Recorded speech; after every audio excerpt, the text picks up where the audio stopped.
Walk into your upstairs bedroom on a summer afternoon.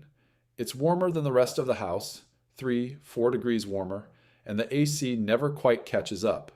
You've been blaming the air conditioner. Some people get fed up enough to buy a bigger one.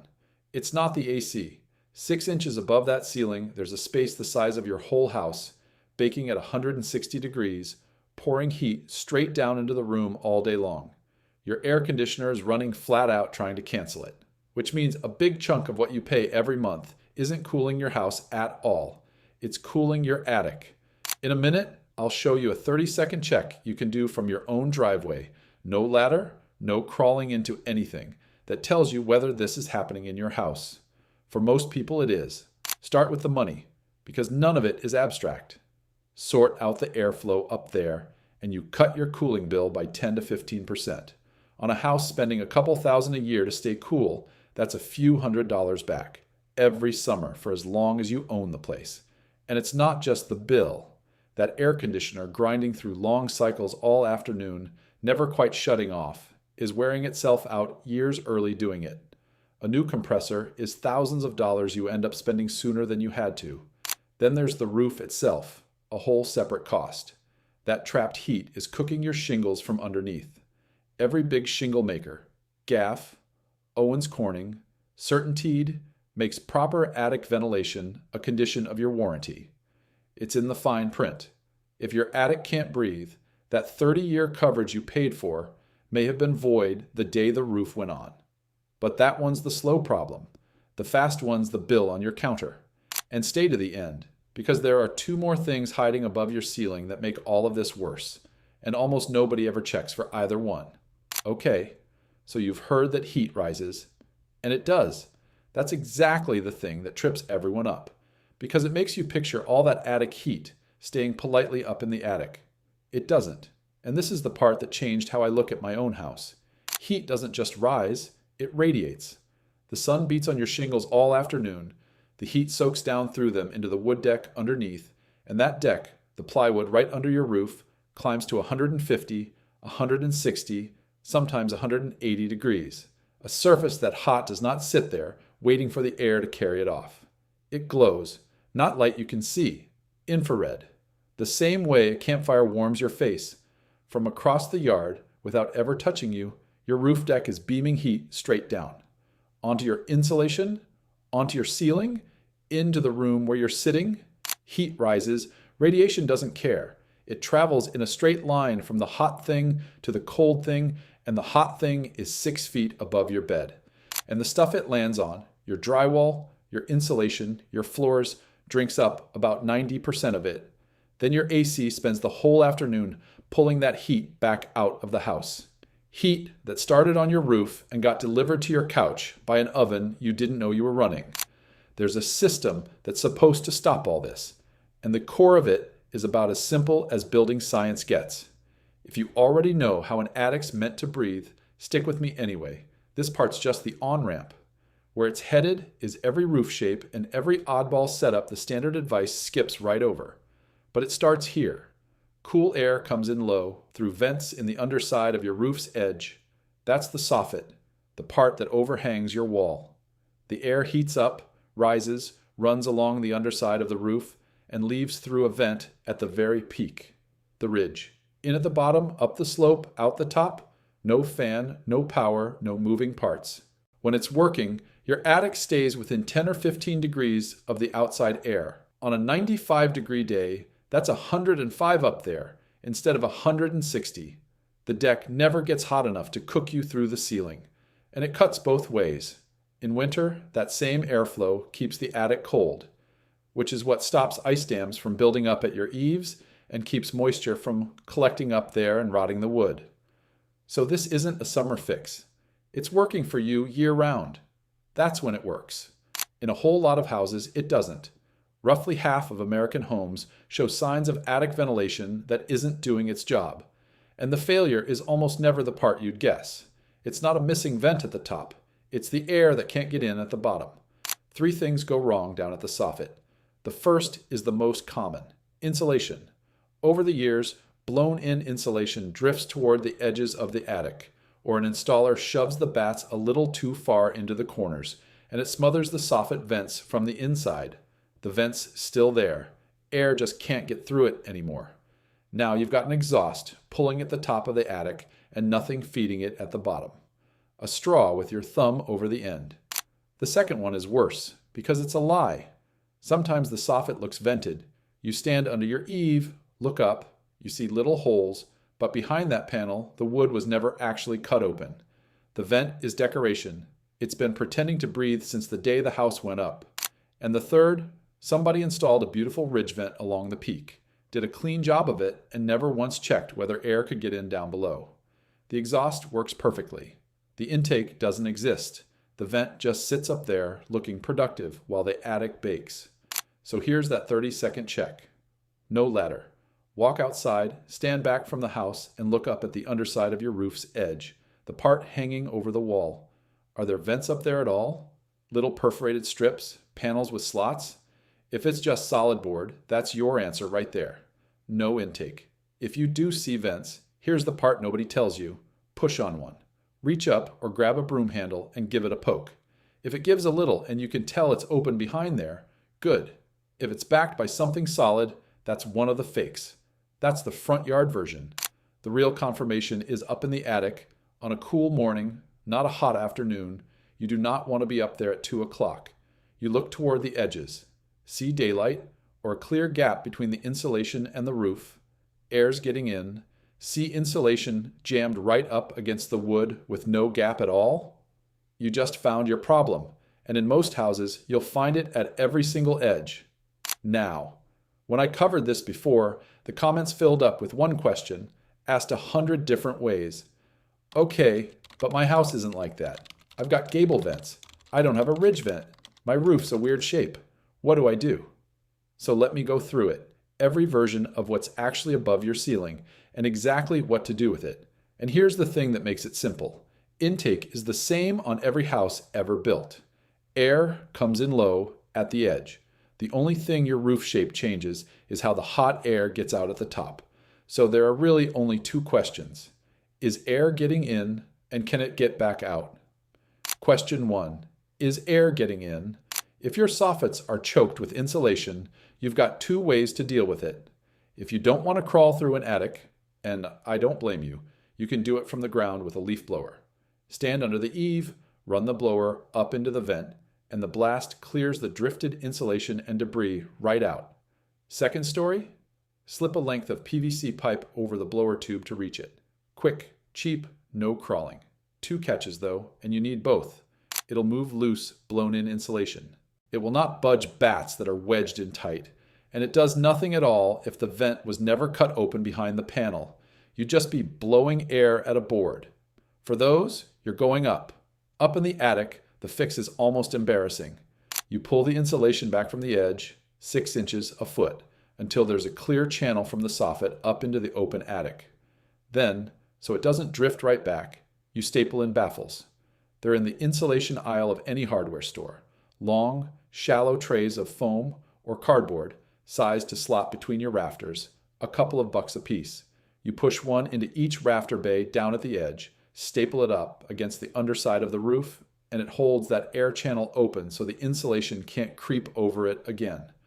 And while you're there, this is the part almost everyone misses, seal the bottom edge of that baffle down to the wood. Here's why.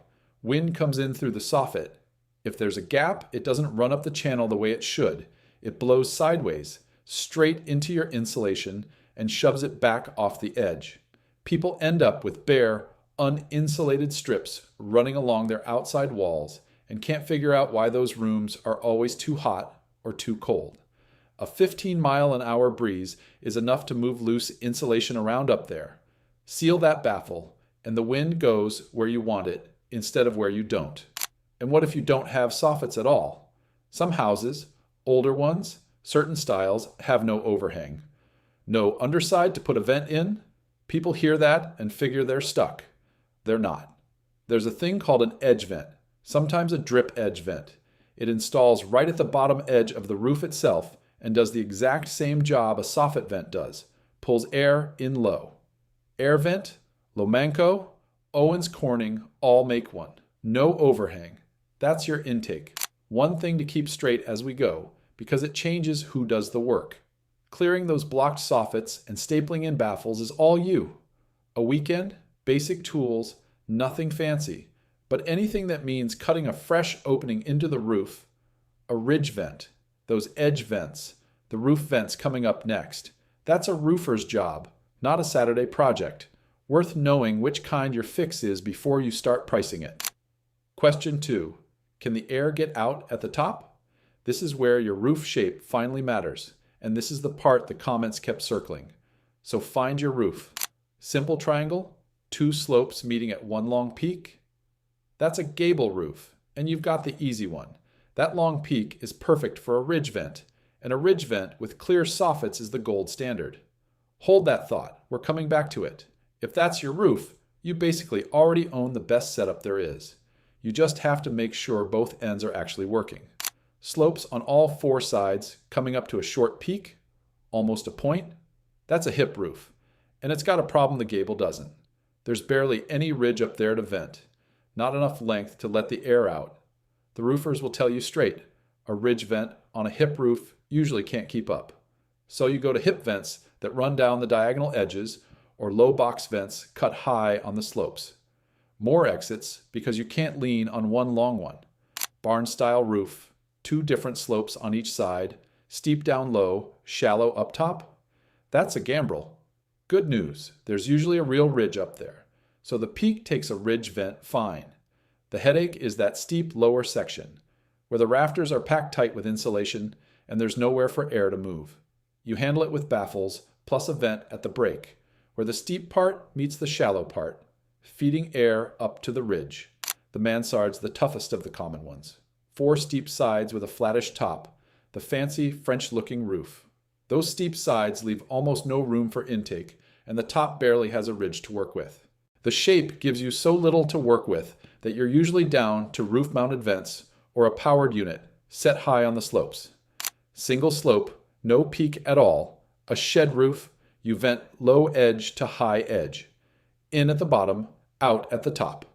And a true flat roof is its own animal, usually vented at the edges or built sealed from the start.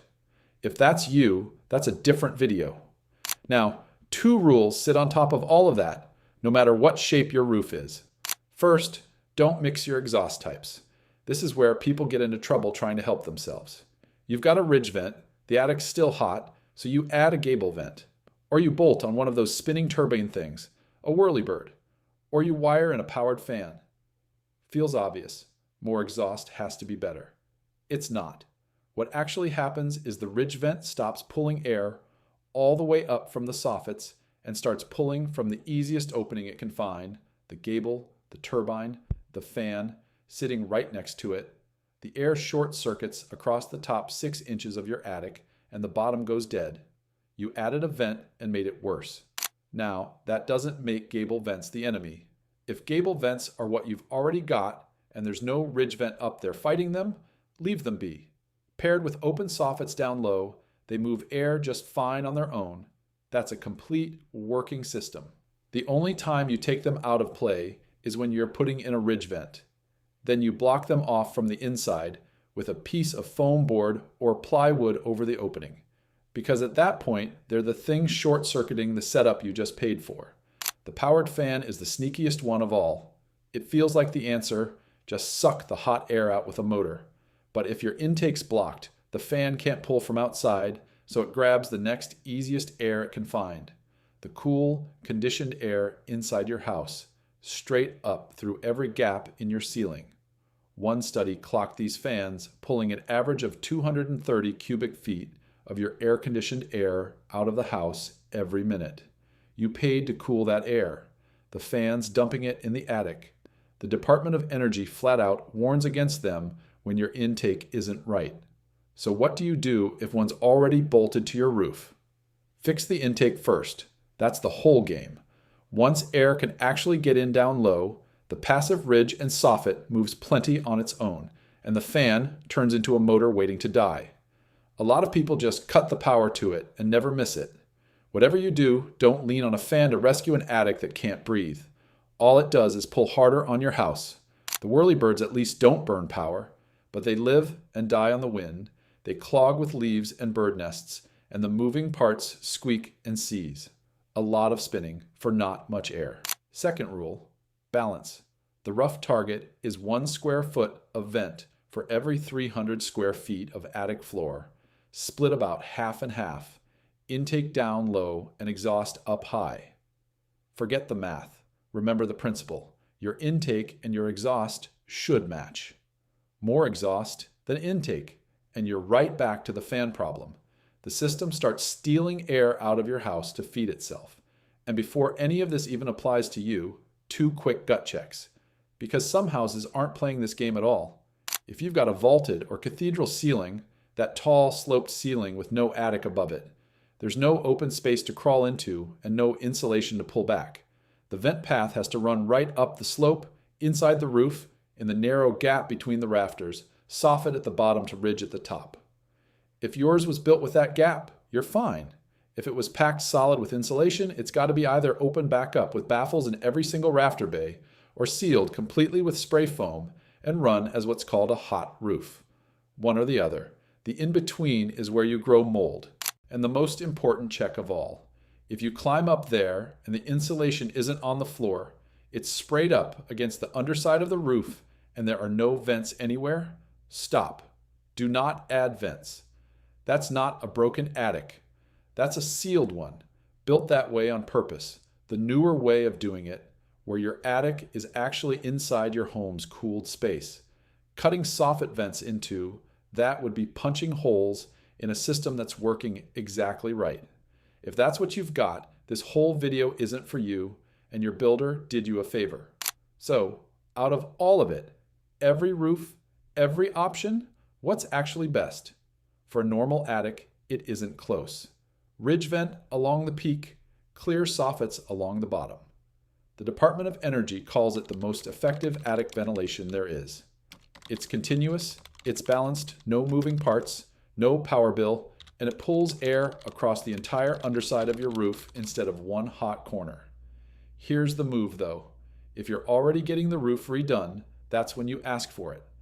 Clearing your own soffits and dropping in baffles runs basically nothing. $30 to $80 for a whole house if you're buying baffles. Free if it's just pulling insulation back. Cutting in a ridge vent and soffits from scratch gets expensive on its own, but folded into a re-roof you're already paying for. It's only a few hundred on top. So when the roofer hands you the quote, ask him 2 things. Is there continuous ridge venting in here? And did anyone actually check that the soffit intake is open? If he looks at you like nobody has ever asked him that before, now you know exactly what that tells you. Which brings up the obvious question. If this is the biggest, cheapest fix in the whole house, why has nobody ever checked yours? Nobody hit it? It's been sitting on the Department of Energy's website for years. It's just that nobody in the chain gets paid to point at it. The roofer's job is the surface. Strip the old shingles, lay the new ones. He bolts a ridge vent on because the code makes him. Whether every rafter bay down at the soffit has a clear path for air, that's a different trade, a different skill, a line item nobody put on the bid. The guy who crawls your whole attic to check it is the guy whose quote comes in higher and loses the job to the guy who skipped it. They both put on a perfectly good ridge vent. One of them just works, so the roofer doesn't check your vents. And while we're on the subject of things nobody checks while they're up there are 2 more, and depending on your house, they might be costing you more than the vents. Quick ones. Stay with me. First, if your air conditioning ducts run through the attic, and in a whole lot of houses they do, go up and feel them on a hot day, those metal pipes are carrying the cold air your AC just made, and they're running through a 160-degree space held together at the joints with not much. The average duct system leaks somewhere between 20 and 30% of the air it's supposed to deliver. A chunk of your cold air never reaches a single room. It leaks straight out into the attic. So yeah, your AC really is cooling your attic the most literal way possible, on top of everything else we've talked about. The fix is a tub of paste called duct mastic, about $15 at the hardware store. You don't have to hunt for the leaks either. Just brush it over every joint, seam, and screw head you can reach, because anywhere, 2 pieces of duct meat is where it's getting out. For a gap wider than about a 1/4 inch, press a strip of fiberglass mesh tape over it first, then paste right over the top. And here's the part I love. The one thing you must never use to seal a duct is duct tape. The tape with duct right there in the name. They tested it, it dries out, peels, and falls off the metal within a couple of years. Most of the country's building codes actually ban it for sealing ducts. The paste, sitting 3 aisles over, is the thing that holds for 30 years. If your ducts are up there, that's one afternoon and $15, and you stop pouring a third of your cold air into the same attic you just fixed. Second one, and this is the upstream fix, the roof itself. Everything we just covered deals with the heat after it's already inside your attic. But a dark roof is what lets that much heat in to begin with. Black shingles soak up nearly everything the sun throws at them, which is the whole reason that deck runs as hot as it does. A lighter or reflective roof bounces a big share of it right back before it ever gets through. Same sun, cooler deck, less heat radiating down, and a lot less for your vents and your AC to fight in the first place. I went deep on that one already. There's a coat of paint that dropped a roof by 40 degrees for $14. And the reason it isn't on every house in America is a story all its own. But that's the full picture. Your attic is the size of your entire house. It's been sitting up there at 160 degrees, radiating heat down into every room while your air conditioner ran and ran trying to cancel it out. And the vent that drains the whole thing has been in place since the day the house was built. It was never broken. Something was just lying on top of it. Go look at your soffits. And that paint story? It's right here. Watch that one next.